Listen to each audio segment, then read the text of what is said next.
Assalamualaikum warahmatullahi wabarakatuh. Ini sambil disiapkan juga slide-nya, mungkin saya sedikit pembukaan. Yang saya hormati Prof. Yasirli, Bapak Menteri Ketenagakerjaan, Ibu Profesor Heni, selaku Acting Rektor Universitas Binawan, Pak Faruk, Wakil Rektor Universitas Binawan, rekan-rekan dari Binawan Group, Universitas Binawan, Binawan Training Center, Binawan Inti Utama, LPK Binawan, dan Yayasan Binawan, dan juga jajaran Profesor Yasirli dari Kemnaker yang saya hormati. Hari ini saya langsung masuk ke materi aja, berhubung waktu yang agak terbatas. Hari ini saya akan back dulu, title-nya dulu. Oke. Jadi hari ini saya akan membahas spesifik tentang kebutuhan pelatihan dan sertifikasi fokus untuk kebutuhan luar negeri. Karena itulah Binawan. Next. Sedikit perkenalan tentang Binawan Group. Di Binawan Group ini kita berdiri sudah hampir 50 tahun, 40 tahun. Dan dari awalnya memang Binawan ini dibentuk dengan fokus penempatan pekerja Indonesia ke luar negeri. Sehingga disitulah ada rekrutmen servisnya untuk luar negeri, dan lahirlah training center. Jadi konsep BLK pertama di Indonesia itu dulu memang adanya di Binawan, dan banyak di sini sosok-sosoknya yang masih terlibat masuk ke training sampai akhirnya saat kita bicara penempatan profesional worker ke luar negeri seperti perawat dan lainnya, disitulah lahirnya Stikes Binawan waktu itu yang sekarang bentuknya menjadi Universitas Binawan. Di ekosistem kita pun ini dalam 50 tahun sudah berkembang dan bisa melahirkan unit-unit bisnis lainnya. Kita lihat di sini ada 5 sektor yang kita fokuskan, dari bidang kesehatan, ada agriculture, ada hospitality, F&B, dan ada juga IT yang terakhir kita masuk ke situ. Dan ini semua ekosistem bukan hal yang terpisah-pisah, tapi semua saling terkait. Tadi saya sempat jelaskan ke Pak Menaker bahwa Binawan ini bergerak selalu demand driven. Apa kebutuhan industri, terutama yang di luar negeri, itu yang didapat dari agensi kita, itulah yang ditranslate ke program training kita dan program pendidikan kita, dan kita manfaatkan ekosistem kita untuk sarana on the job training. Jadi rumah sakit kita, restoran kita, dan sebagainya, kita manfaatkan sebagai sarana-sarana untuk paparan awal sebelum mereka loncat ke kancah global. Oke, boleh next. Di sini juga dalam kegiatan ini, saya yakin di sini semua juga tahu bahwa Binawan tidak pernah bergerak sendiri. Kita memiliki komunitas network partner yang cukup luas, melibatkan para stakeholder, karena yang kita coba capai ini, terutama dalam kaitan luar negeri, ini misi bersama, bukan misi hanya Binawan sendiri. Oke. Latar belakangnya kenapa kita fokusnya untuk luar negeri, karena memang kita semua tahu bahwa peluang sangat besar, terutama kalau kita bahas tenaga terampil dan tenaga profesional di luar negeri. Dan ada isu lain di sini yang Binawan sangat pahami dari awal, adalah kesenjangan antara persyaratan keterampilan yang diminta dan yang dimiliki di Indonesia. Sehingga di situ meng-highlight kebutuhan pentingnya pelatihan yang sesuai standar luar negeri, dan yang kita sering kelupaan sertifikasinya. Di Indonesia sudah banyak sertifikasi yang mengadopsi luar, tapi isu yang lebih krusial itu rekognisi. Apakah yang kita bikin di sini sertifikasinya direkognisi oleh pengguna nantinya di luar? Itu kurang lebih materi yang akan dibawakan hari ini. Boleh next? Oke, ini sekedar komparasi saja bahwa yang kita lihat sih sebenarnya angka yang paling ujung aja. Kalau jumlahnya ya sesuai proporsional dengan ininya, per kepala, per migrant worker yang di luar negeri, seorang migrant worker Filipina itu bisa mengirim remitansi sampai 4.000, tapi Indonesia masih mengirim 2.000 per kepalanya on average. Artinya apa? Ya di sini kaitan eratnya adalah dengan skill yang ditempatkan. Very sad to say, sampai dengan hari ini masih sebagian besar pekerja migran Indonesia yang ditempatkan ke luar negeri masih di sektor domestik, sehingga memiliki nilai tambah yang lebih rendah. sehingga berdampak ke sini. Kalau kita ngomong India, ngomong Filipina, ya kita tahulah CEO-nya Google aja itu kan memang dari India juga. Kalau kita ngomong IT, kalau kita ngomong healthcare sektor, itu satu dunia isinya juga orang Filipina. Kita ngomong hospitality Filipina. Tapi ini semoga menjadi wake up call karena Indonesia ya apa kalahnya sama India, apa kalahnya sama Filipina gitu kan. Asal kita mau, kita adakan ekosistemnya, saya yakin dengan lancar kita bisa penuhi.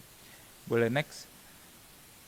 Oke, di paparan hari ini saya akan fokus dari sekian macam keterampilan, kita akan fokus yang memang sangat krusial. Nomor satu adalah bahasa, yang kedua adalah keterampilan teknisnya sendiri, vokasi, dan yang ketiga adalah, mau dibilang keterampilan juga bukan, tapi non teknis, ini lebih banyak ke soft skill arahnya.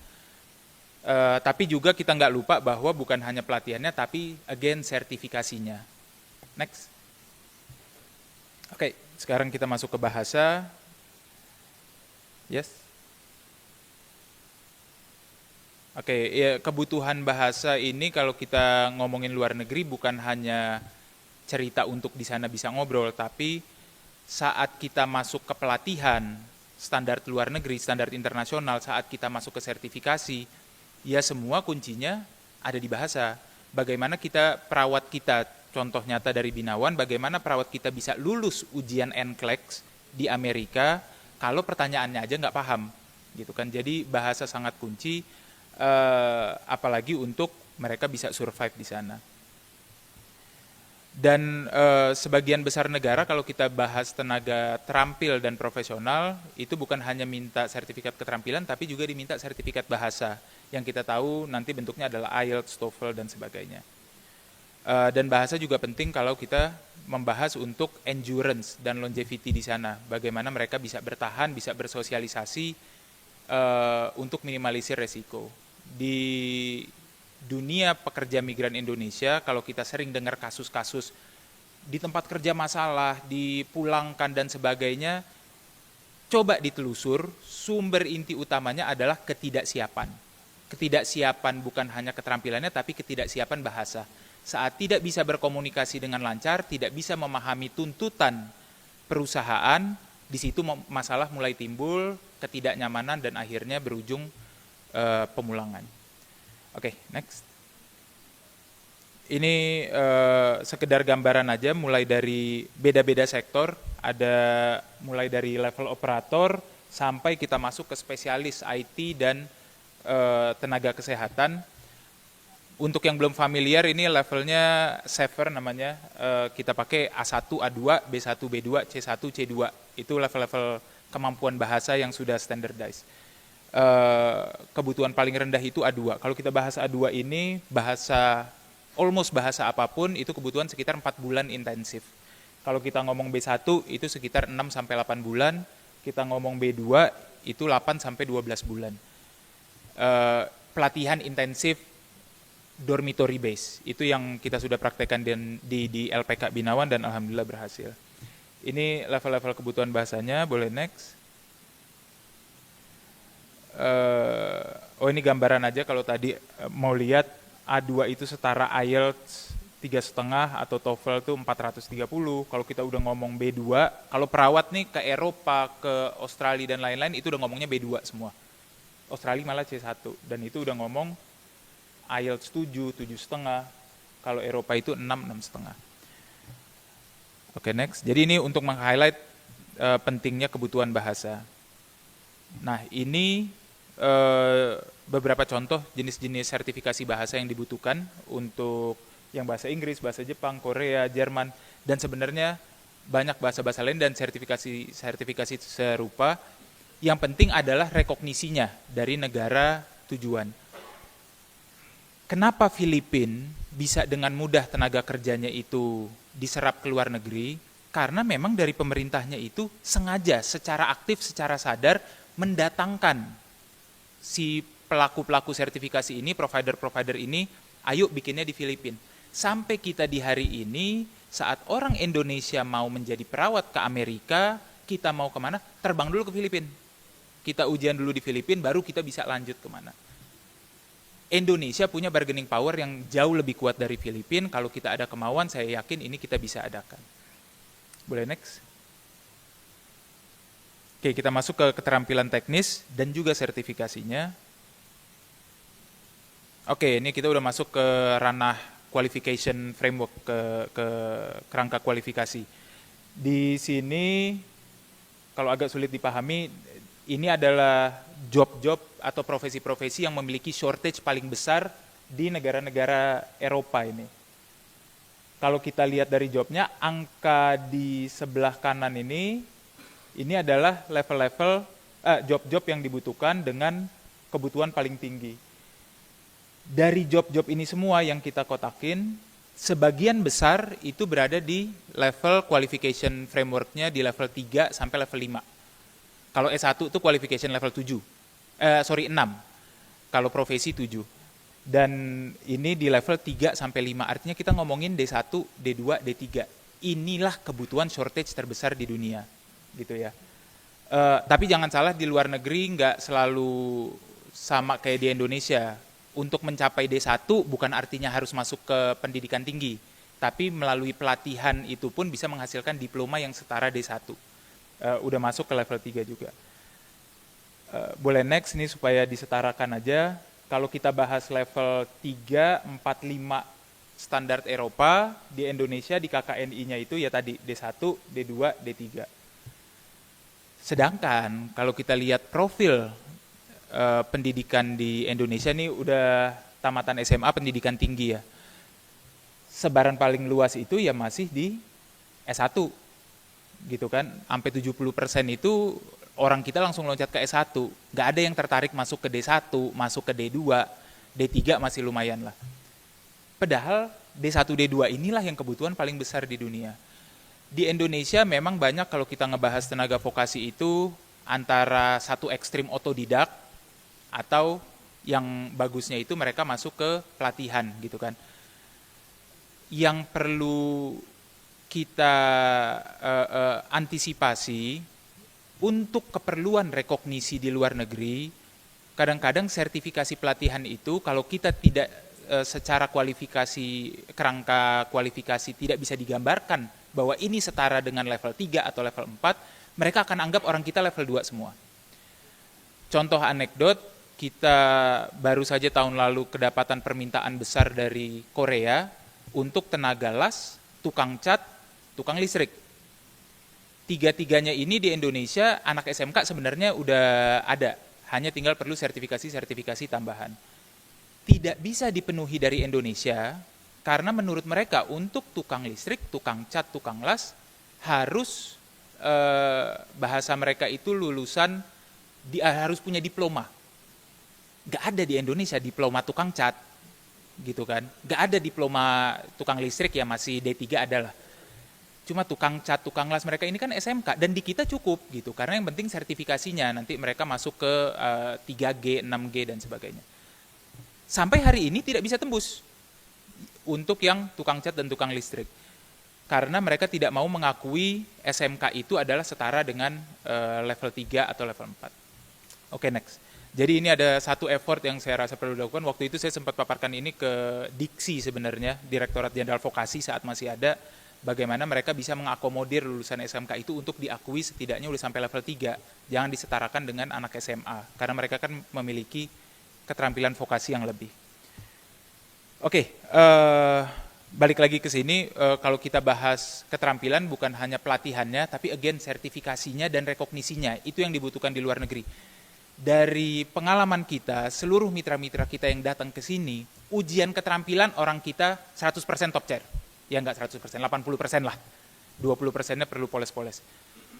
Tapi yang dipermasalahkan adalah bagaimana mereka sendiri bisa merekognisi lulusan kita, dan itulah yang akhirnya harus nambah di sana kuliah lagi, harus pelatihan lagi. Dan kalau ini semua bisa kita adakan di Indonesia, akan jauh lebih besar daya serap tenaga kita ke luar negeri. Boleh next?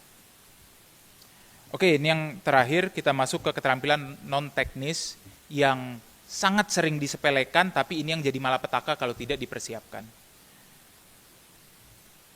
Keterampilan non-teknis di sini sangat wide ranging, dimulai dari pemahaman budaya, analytical thinking, critical thinking, apalagi kalau kita udah masuk ke level sarjana yang diberangkatkan seperti perawat, tenaga medis dan IT, kalau komponen critical thinking atau analytical thinking tidak ada, ini akan sangat berat untuk bisa kerja terutama di negara-negara barat, karena ekspektasi mereka saat kita bahas orang S1, bachelor degree, itu harusnya udah di level analytical, udah bukan di level operasional, bukan level teknis lagi.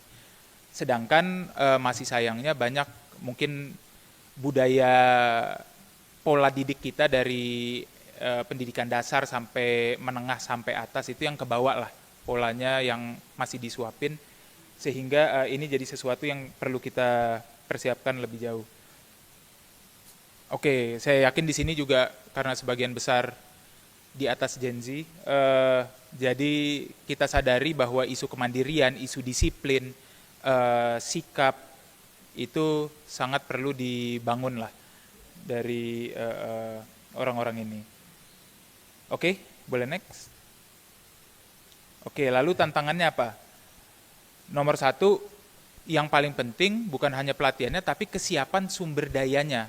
Apakah pelatihnya ada? Gitu kan? Apakah tersebar di seluruh Indonesia? Ini tantangan pertama. Jangan sampai kita mau bikin pelatihan ini itu, tapi tidak siap tenaga-tenaganya. Yang nomor 2 adalah tantangan pembiayaan. Untuk memenuhi semua standar sertifikasi atau keterampilan ini, apakah ada yang membiayai, apakah ada kemampuan? Karena kalau kita ngomongin sertifikasi internasional atau pelatihan standar internasional, standarnya memang lebih tinggi sehingga biayanya juga lebih tinggi. Dan yang paling penting dalam mengonsepkan program pelatihan ataupun pendidikan, kita harus bisa mengantisipasi future needs, bukan kebutuhan hari ini atau besok, gitu kan? Karena apalagi kita ngomong pendidikan di universitas, program pendidikannya 3 sampai 5 tahun, ya pastikan lulusan kita ini bisa diterima masyarakat, bisa diterima pengguna 5 tahun kemudian, bukan apa yang dibutuhkan hari ini. Oke, next. Jadi ini kurang lebih merangkum yang tadi saya paparkan. Yang paling penting adalah dari Binawan ini adalah penyesuaian jenjang kualifikasi. Kita harus ada upaya memang dari pemerintah untuk mengupayakan rekognisi dari luar negeri terhadap kualifikasi kita, termasuk untuk masing-masing job dan profession itu kita harus bisa sesuaikan dengan standar di luar negeri. Seperti contoh tadi las, electrician, dan painter. Yang kedua juga bagaimana kita bisa datangkan tadi berbagai macam sertifikasi luar negeri ke Indonesia, dan yang kita bahas dengan adanya sertifikasi otomatis pelatihannya akan timbul sendiri, akan muncul sendiri untuk menghadapi ujian-ujian tersebut. Yang ketiga solusi pembiayaan, yang keempat juga nggak kalah penting tadi kita harus punya international labor market intelligence. Bagaimana kita bisa mengantisipasi kebutuhan ketenaga kerjaan yang di luar negeri dari sekarang. Karena satu poin penting, bukan kita lagi bahas penempatan ke luar negeri ini sebatas pengiriman, tapi nomor 1, apa yang terjadi di luar negeri sekarang, terutama di negara barat, kurang lebih 5-10 tahun akan terjadi di Indonesia. Di sana lagi menghadapi aging population, siap-siap di sini 10-20 tahun lagi akan menghadapi aging population. Oke. Dan tentunya kita perlu penyiapan yang lebih kuat. Boleh next? Oke, terima kasih, sekian dari saya. Agak disingkat. Wassalamualaikum warahmatullahi wabarakatuh. Waalaikumsalam warahmatullahi wabarakatuh.